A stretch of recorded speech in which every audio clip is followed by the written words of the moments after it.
जब बच्चे पढ़ने के लिए आते हैं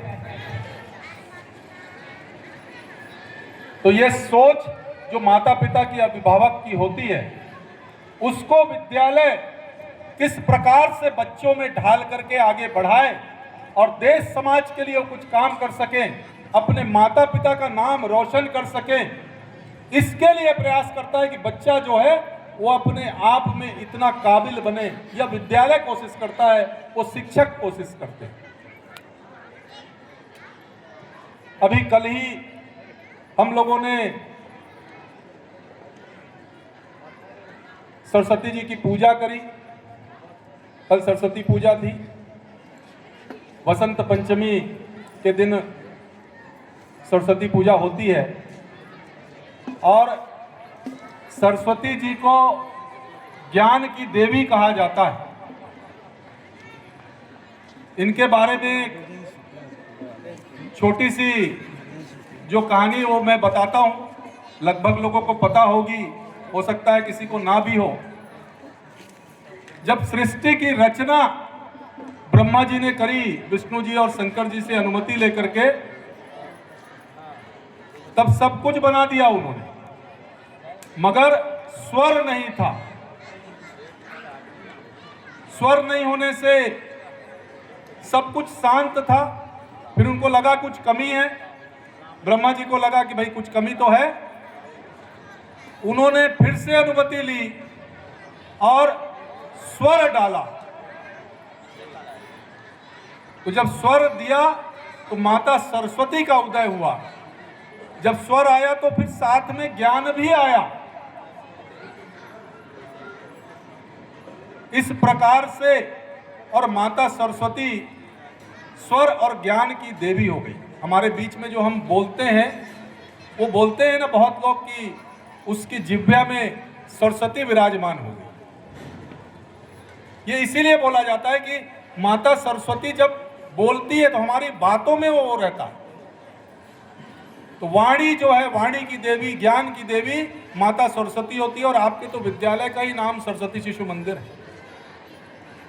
इस विद्यालय में पढ़ करके बच्चों को जो उनको संस्कार मिलना चाहिए, जो विद्या मिलनी चाहिए, वो निश्चित रूप से यहाँ के विद्यालय के सभी शिक्षक शिक्षिकाएं और विद्यालय प्रबंधन दे रहा होगा। आज वर्ष भर आप पढ़ने के बाद में, और यह भी एक उसका हिस्सा होता है कि हम कैसे अपनी प्रतिभा को और आगे दिखा पाएं और बच्चे इसमें भाग लेकर के और अपने अलग अलग समूह में अलग अलग करके और आज यह कार्यक्रम करेंगे। तो निश्चित के सदस्य, पदाधिकारी, प्यारे प्यारे बच्चों, उपस्थित सभी अभिभावक, बंधु भगिनी, सबसे पहले तो विद्यालय परिवार को और आप सभी को मैं आज के इस बहुत ही गरिमामय कार्यक्रम की बधाई और शुभकामनाएं देता हूं।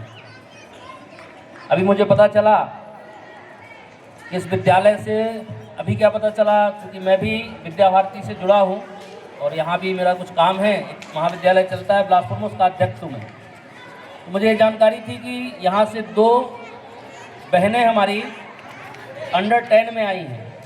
एक का नाम शायद दामिनी कंवर है और एक का नाम कृतिका कंवर है। तो बहनों को बधाई। और दोनों के percent 98 point something, 97 point something ऐसे कुछ परसेंट हैं। तो मैं सबसे पहले दोनों के उज्जवल भविष्य की कामनाएं करता हूं।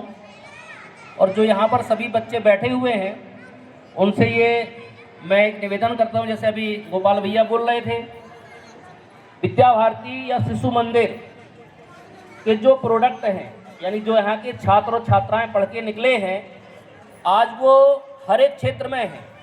आज भी यदि देश के हम यूपीएससी सिलेक्टेड लोगों की लिस्ट निकालेंगे पिछले 20-30 वर्षों की, तो उसमें आज भी लगभग बड़ी संख्या में शिशु मंदिर के विद्यार्थी हैं। आपके कोरबा शहर का, कटघोरा शहर का कोई बड़ा डॉक्टर्स होगा, इंजीनियर्स होगा, कोई उद्योगपति होगा, तो शिशु मंदिर का विद्यार्थी होगा। मैं यहाँ कुछ कर पा रहा हूँ या बोल पा रहा हूँ या मैंने जो कुछ भी सीखा, तो मैं भी शिशु मंदिर का विद्यार्थी था। शिशु मंदिर कुछ अलग है। अलग क्या है? तो संस्कार, अनुशासन, देशभक्ति, एक विचार, चरित्र निर्माण की जो शिक्षा है वो आज के व्यावसायिक युग में भी यदि कोई विद्यालय दे रहा है तो सरस्वती शिशु मंदिर है। मैं अभिभावकों को इसका बहुत साधुवाद देना चाहता हूँ कि आज शिक्षा क्षेत्र का व्यवसायीकरण हो गया है और इस व्यवसायीकरण के कारण शिक्षा क्षेत्र में चकाचौंध है। बड़ी बड़ी इमारतें, साधन सुविधाओं के कारण पालक अपने बच्चों को ऐसे विद्यालय में भेजते हैं, लेकिन आप धन्यवाद के पात्र हैं कि बच्चों को अनुशासन के लिए, उनके चरित्र निर्माण के लिए, उनको अच्छे संस्कार मिले, इसके लिए आपने इस विद्यालय को चुना। और निश्चित रूप से जो आपका विश्वास है, विद्यालय में पढ़ाने वाले आचार्य शायद दुनिया का एकमात्र संस्थान है जहाँ के आचार्य बहुत ही कम वेतन पर अधिकतम अपना जीवन का महत्वपूर्ण भाग छात्र निर्माण में, युवा शक्ति के निर्माण में लगाते हैं। मैं एक आपको कहानी सुना रहा हूँ कि शिशु मंदिर का जो विद्यार्थी है वो कैसा होना चाहिए, ये युवा कैसा होना चाहिए, या हमारा लक्ष्य क्या होना चाहिए। विवेकानंद जी बोला करते थे कि युवा चिंतनशील होना चाहिए, चिंताशील नहीं, चिंतनशील। युवा साहसी होना चाहिए, डर के आगे जीत। युवा का एक लक्ष्य होना चाहिए, युवा का एक दृढ़ चरित्र होना चाहिए। युवा जब हुंकार भरे तो धरती भी कांपने लगे, युवा में ऐसी ऊर्जा होनी चाहिए। तो ये सारे गुण शिशु मंदिर में देने का जो संगठन है वो प्रयास करता है। हम कितना ले पा रहे हैं ये हमारी क्षमता और रुचि पर भी निर्भर करता है।